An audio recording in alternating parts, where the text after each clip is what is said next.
Buenas noches, bienvenidos a la magia de la Pachamama. Hoy nos quisimos caracterizar para dar paso a esta noche y hablar de los ritos funerarios en las diferentes culturas. Pero vamos a entender qué es un rito y entendamos que un rito es un conjunto de prácticas establecidas que regulan a cada religión, el culto y las ceremonias religiosas. Para la antropología, entiéndase que la muerte es un proceso biológico y social. Morir es un tránsito, un proceso de separación al individuo que parte y a lo colectivo que lo pierde. Las ceremonias están precedidas por una sucesión de actos que manifestantemente prepara el cadáver para una marcha definitiva. Quiero decir que todo esto al final se lleva a cabo para prepararnos para la partida de ese ser amado, porque si no hubiera una preparación, el dolor sería inaguantable. ¿Algo que nos quieras comentar, Alex, que les quieras decir de estos ritos funerarios? A lo largo de este video veremos que los ritos funerarios, algunos tienen características similares. Por ejemplo, aunque sean diferentes partes del mundo, cada uno se ofrecía ofrendas, ya sea a los dioses o a la persona en su transición del más allá. Aunque sean separados por océanos, los vikingos, los celtas, los egipcios y también los aztecas tenían la tradición de poner ofrendas para el difunto en su transición y si no para los dioses de la muerte. Esto es muy interesante, vamos a darnos cuenta cómo las diferentes culturas en diferentes partes del mundo, en diferentes épocas, tienen mucho más en común con la muerte de lo que pudiéramos imaginar. El ritual funerario, según los símbolos que lo definen, tienen como finalidad guiar al difunto, prepararlo y disponerlo para su destino definitivo. Y vamos a empezar a hablar de los celtas. Me gustaría decirles que esta parte de los celtas se ha perdido mucho. La información se ha encontrado en muchos dibujos de cerámica déjenme les digo cómo se dice, numatinas, en cerámicas numatinas, que constituyen uno de los principales pilares del conocimiento celta. Déjenme decirles que para los celtiberios, morir en el fuego, porque en esa época se quemaban mucho este tipo de rituales, se quemaban a los muertos, no era algo que les gustara. A los guerreros les gustaba morir desollados por los buitres. Esta es una práctica zoroastra que pensaban que si se llevaba el cuerpo a un lugar sagrado, a una torre alta, tenían que ser desollados totalmente así, pelados por los buitres, porque los buitres eran animales divinos que permitían de alguna otra forma esta purificación del cuerpo y que el cuerpo se integrara al universo sin tocar ninguno de los elementos.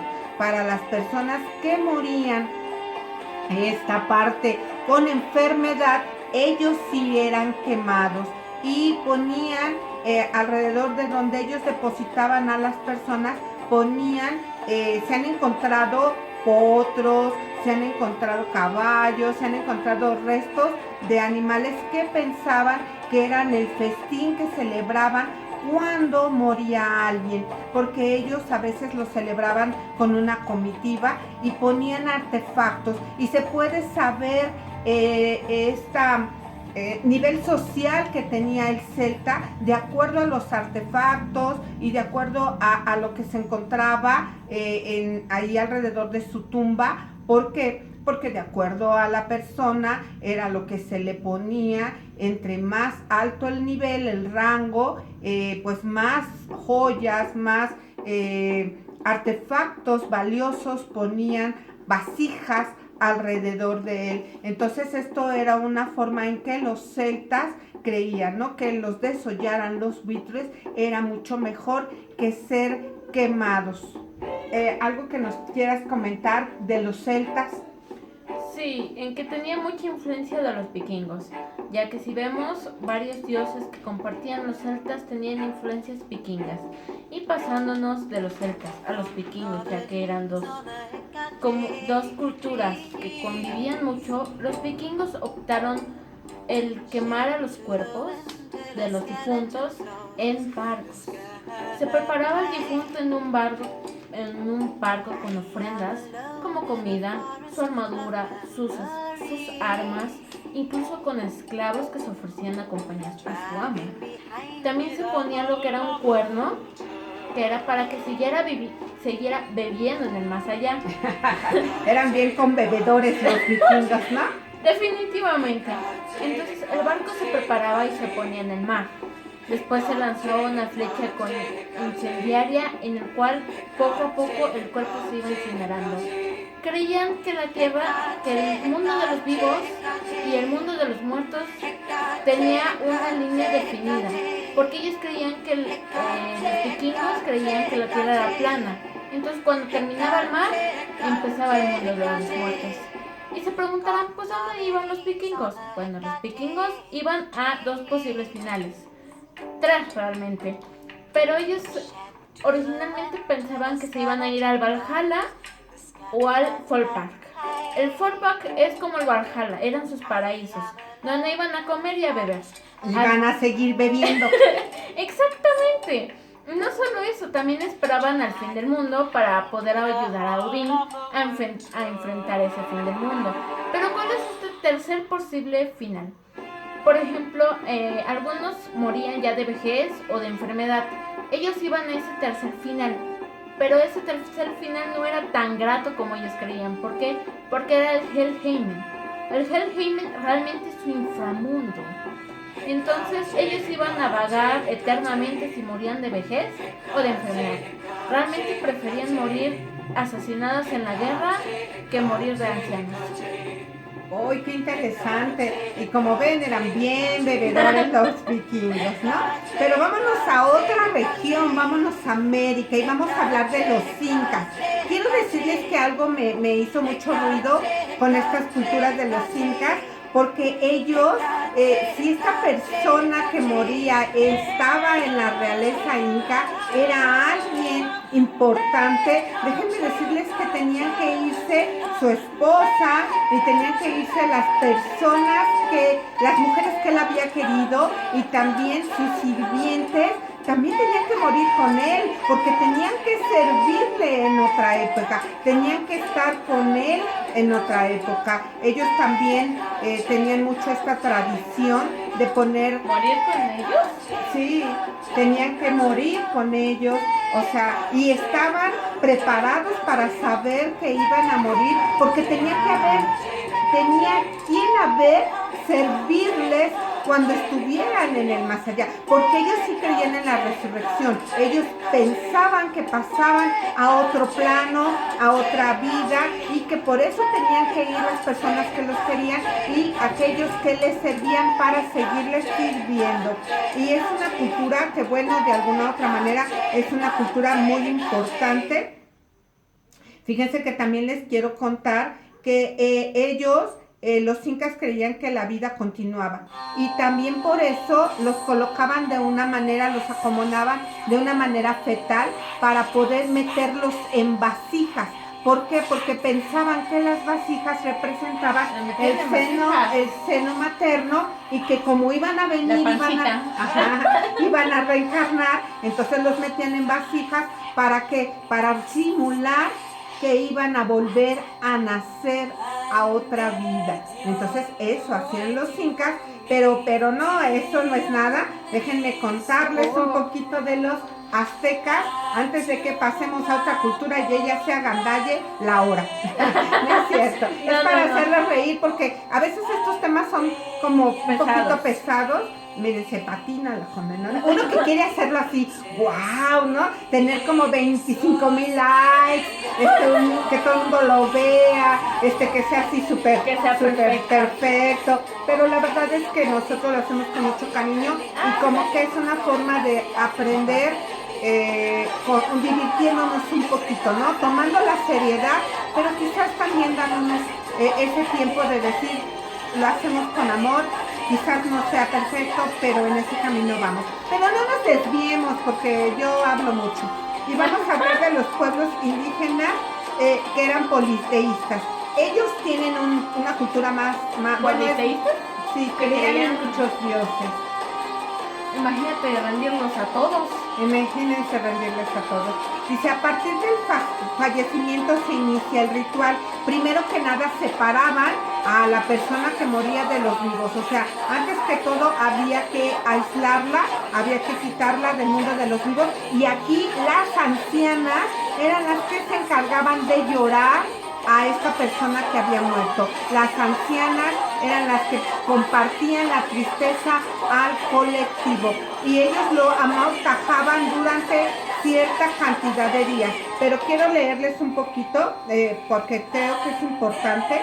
Dice, el momento de la muerte y su divulgación. Cuando ocurre un deceso, las mujeres ancianas las derramaban la tristeza dentro del colectivo. Antes de amortajar el cuerpo, cortaban un mechón de cabello. Cuando en ese entonces, cuando alguien nacía, les cortaban un pedacito de cabello. Hoy todavía hay quien lo hace, que guarda el mechoncito. Ellos lo hacían para cuando muriera la persona, también le cortaban un pedacito, un mechoncito, y lo ponían con el mechoncito que tenían al nacer, los juntaban. O sea, al nacer te cortan un mechoncito y al morir te cortan otro. Y era importante ese mechoncito. Y déjenme contarles que de acuerdo al entierro, fíjense, esto es importante. Si esta persona era importante, se mandaban plumas, vasijas, el oro. ¿Por qué? Porque el oro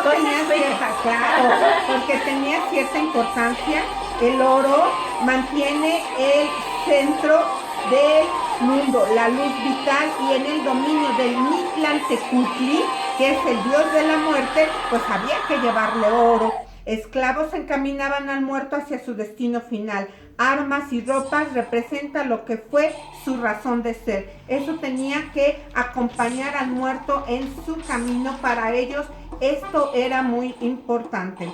El lavado de cuerpo. Déjame decirles que como era un proceso largo, tenían que tener el cuerpo durante bastante tiempo antes de pues ya llevarlo a donde lo iban a enterrar. Entonces, ¿qué hacían? Lo lavaban con algo que se llamaba trebal y otras hierbas olorosas para que así permaneciera en buenas condiciones, ya que el quinto día se iba a realizar la cremación o el entierro. Lo que quiera decir, no, por eso le ponían el trebal y las hierbas olorosas, porque tenía que durar 5 días antes del entierro o la cremación. La mortaja. Después de lavar o purificar el cuerpo, se dispone sobre esteras letradas, donde 4 días sigue recibiendo honores. Quiero platicarles que se hacía un muñequito, era una simulación de un cuerpo y se llamaba la estatua de Astilla de Tea. Que lo representaba, y le daban en el funeral, le cantaban y le daban de comer al difunto durante un convite ritual llamado Quinconcudia, literalmente el don de comer el fruto. Así era como lo representaban, por eso hacían un como muñequito para darle de comer al fruto. Otra cosa que era muy importante era que cuando esta persona ya estaba preparada, ya estaba purificada, ya estaba lavada con el trebal, se dispone sobre esteras letradas durante 4 días, en donde se adorna con papeles y se le pone en la boca una piedra de jade llamada Chalchihuizclic. Es que lo escribí porque es medio complicado. Y yo sé que no se lo van a aprender, pero sí le ponían una piedra de jade, y sobre la mortaja se ponía una máscara pintada del dios que tenía el pueblo. Recuerden que eran politeístas y ellos tenían muchos dioses. Entonces esa región, el pueblo o al lugar que nos referimos, le ponían la máscara representativa de ese dios sobre el cuerpo. en casa o en templo. Nada más era uno, no todos. No, nada más uno, pero eran politeístas, podía ser cualquiera de esos dioses. Okay. Y lo ponían sobre esta persona que ya iba a ser enterrada al quinto día, y era una manera pues también de rito funerario. Pero espérense, porque viene lo mejor. Aquí. ¿Más? Sí, todavía más. Espera. Ay, aquí sí que tenían rituales. Cuando ya lo cremaban, sí, el ritual de los prehispánicos es de los más largos.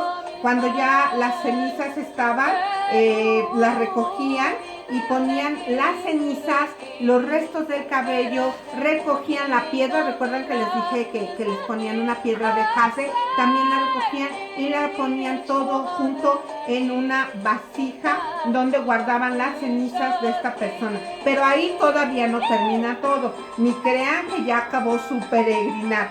Ellos pensaban que ellos tenían, ay, me tapo, perdón. Ellos pensaban, me emociono. Ellos pensaban que después de este proceso todavía tenían que tener 4 años de purificación para llegar al universo, para pasar al universo 4. Y este proceso era el Mictlán.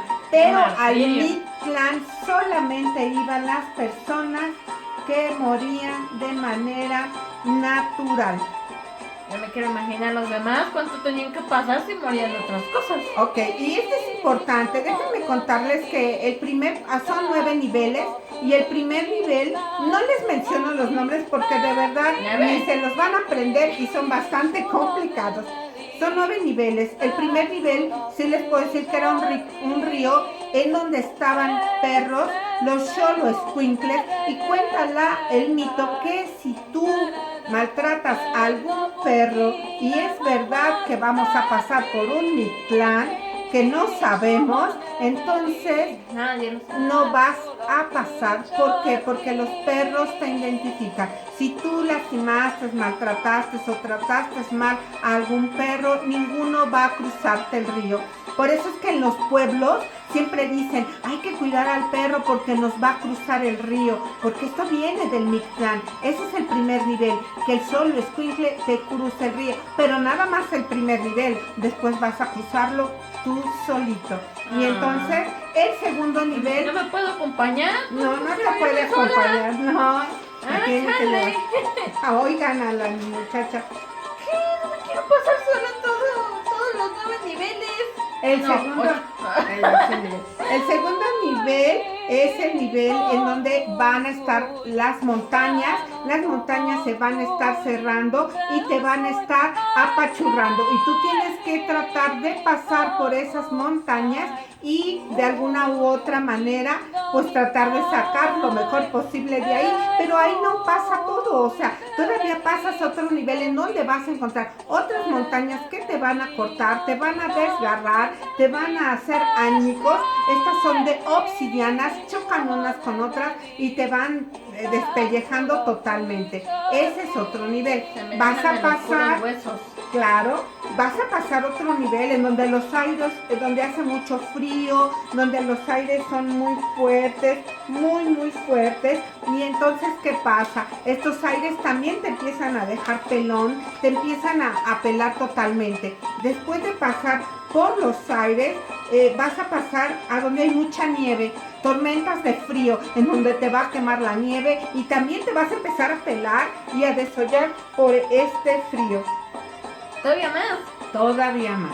Y después vas a pasar, ya me estoy desnudando aquí, después vas a pasar, después de esta nieve vas a pasar un lugar en donde el viento también te va a arrasar. Ahí dicen que no hay gravedad, que ahí flotas, que los vientos te avientan de un lugar a otro y te van a aventar hasta el siguiente nivel, en donde los jaguares te van a devorar el corazón. Ahí todavía hay jaguares que te van a devorar y me imagino que debe ser bastante doloroso. Sí, yo también creo que es bastante doloroso. Hay otro lugar en donde las flechas te van a caer. Dicen que las flechas son de las batallas de los vivos. No sé si será cierto, pero eso cuenta el mito, y que también se van a clavar. Y ya casi por último van a pasar por otro lago. En este lago ya no hay ningún perro que te cruce el río. En este lago, bueno, en este lago pues tú ya vas a pasar totalmente solo, pero no creo que las aguas sean las mejores ni las más quietas. Ya por último, te va a estar esperando ahora sí los dioses de la muerte, que son, te van a estar esperando los dos dioses y te van a devorar. Ese es el último. Sí me gustaría decirle los dioses, son Mictlantecuhtli y Mictecacihuatl. Ellos son los dioses de la muerte en el Mictlán. Y lo más bonito, vas a pasar todo este proceso, no te rías, esto es serio. El proceso más bonito es cuando te devoran, porque en ese punto ya pasas a ser uno con el universo. Ya pasaste todo ese proceso de realmente purificarte y pertenecer al universo y ser el universo mismo contigo. ¿Y tú qué nos cuentas ahora de los egipcios? Bueno, los egipcios también tenían sus ritos. Como lo hemos visto en películas de ficción, de fantasía, no sé cómo les digo, hemos visto que los egipcios momificaban a sus fallecidos, a los difuntos. Bueno, esto era esencial ya que les aseguraba de que podían revivir, ya que ellos creían en la inmortalidad y en que iban a regresar del más allá como un juicio final. Las costumbres mortuorias fueron evolucionando ya que el imperio egipcio estuvo durante muchos años. La momificación estuvo al principio y al final de la religión egipcia. El método podría ser para cualquier miembro que pudiera pagarlo. Antes era muy caro, entonces no todos tenían la posibilidad de pagarlo, pero después se encontraron maneras más simples de hacerlo y ya se hizo a la economía de todos. Realmente el proceso duraba unos 78 días solo para los reyes y reinas. Para los mortales como nosotros duraba 70 días. Lamentablemente no hay registros del proceso exacto para la momificación, pero tenemos en consideración que el que realizaba todo este proceso llevaba una máscara de Anubis, conocido como el guardián de la necrópolis. Al preparar el cuerpo sacaban los intestinos, todos, y los guardaban en vasijas. Ellos creían que el corazón era la parte de la inteligencia, todavía no sabían cómo funcionaba su cabeza. Entonces ellos mantenían el corazón en un buen estado para que cuando revivieran pudieran revivir con esa inteligencia que ya tenían. Bueno, aquí estaba su inteligencia, ¿no? Aquí. El cuerpo se preparaba sumergido en natrón después de haberse sacado todos los intestinos. Duraba 40 días en el natrón y después se iba envolviendo en vendas o tiras de lino pegados con brea o con usina. De ahí se les entregaba a los familiares para que terminaran de meterlo en el sarcófago conocido o en algunos ataúdes de madera. Terminado este proceso, no los enterraban tal cual, no los ponían bajo tierra, sino lo que hacían era ponerlos en cámaras debajo de la tierra, donde se realizaba el último hechizo, que era la apertura de la boca. La apertura de la boca, ponían una azuela de cobre encima del sarcófago o de la momia para abrir lo que era la boca y poder respirar en la otra vida, y para que pudieran moverse, brazos, piernas, todo. Después se les dejaba lo que era una lectura funeraria o conocido como el libro de los muertos, en el cual eran hechizos e instrucciones para el difunto para que pudiera llegar a su paz eterna o conocido como el paraíso, que es Aurul. También en su cámara se ponía un ajuar donde contenía lo que era peines, tazas, incluso comida para que los ayudaran a sobrevivir en su otra vida. Y para los que tenían dinero ponían joyas y riquezas. Pero lamentablemente esto atraía mucho a los ladrones y pues muchas de esas riquezas ya no se encontraban en el más allá. Para terminar se ponían lo que eran unas estatuillas pequeñas conocidas como utsebeti. El utsebeti eran como servidores para los más ricos en el más allá y también guardianes. Y con esto es lo que termino con los egipcios, ya que no tenemos tantos registros de cómo eran en su totalidad sus ritos mortuorios, y como algunas tumbas fueron saqueadas, no sabemos si tenían más cosas. ¿Alguna otra cosa que comentar? Sí, a mí me gustaría comentar que ya para el siglo XVIII, por ejemplo, en España, sí me gustaría comentar algunas de las tradiciones españolas que ya estaban en esa época y que se me hacen muy importantes. Fíjate que ellos tenían como costumbre, en ese momento no había médicos cerca, no había esta parte de que murieran en hospitales las personas. ¿Y cómo se comprobaba que una persona había muerto? Con un espejo. Lo ponían y se daban cuenta si todavía tenía aliento, si todavía dejaba ese aliento en el espejo, es que estaba vivo. Ellos estaban moribundos en su casa y ahí los tenían, no les gustaba, no había llevarlos a hospitales y que murieran ahí.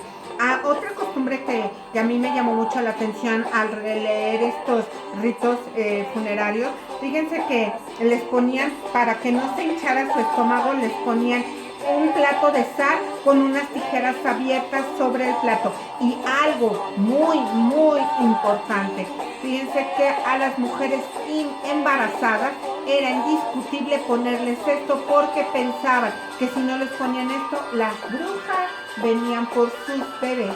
Y entonces eso lo hacían. Y déjenme decirles que cuando alguien moría, las mujeres no iban a los ritos funerarios. Ellas se quedaban en casa, ellas se quedaban orando en casa, ellas no acompañaban a los hombres a estos ritos funerarios. La familia no cargaba el féretro, lo cargaban otras personas del poblado o donde él perteneciera, si pertenecía al clero, de la comunidad a la que él perteneciera. Fíjense que también se anunciaba la muerte de las personas con campanas, de acuerdo a la cantidad de campanas que se tocaban. Era la cantidad, era la persona que había muerto, si era de élite, si era un campesino. De acuerdo al toque de campana marcaba la clase social de esta persona, y por estelas, por tarjetas se mandaba esta parte de avisar que alguien había muerto, y tenían que ir todos, porque si no era una ofensa personal muy grande. Y bueno, esto es un poquito de algo que se me hizo muy interesante en estos ritos españoles del siglo XVIII. Como ven, no es mucho, quisimos dar un poquito de esto. No lo quisimos hacer con toda la seriedad, así súper serias, porque es un tema fuerte, es un tema pesado. La muerte no es algo que nos guste escuchar, porque la incertidumbre de no saber hacia dónde vamos, pues a veces nos da miedo. Entonces quisimos tomar esto con seriedad, con buenos datos, pero sí haciéndolo un poco fresco, no haciéndolo tan monótono, porque a veces más ameno, porque a veces terminamos por no verlos, ¿no? Pero bueno, lo hicimos con mucho cariño. Esperamos que tengan un feliz Día de Muertos y un feliz Halloween. Y pues esto es con amor, la magia de la Pachamama. Adiós, dulces pesadillas.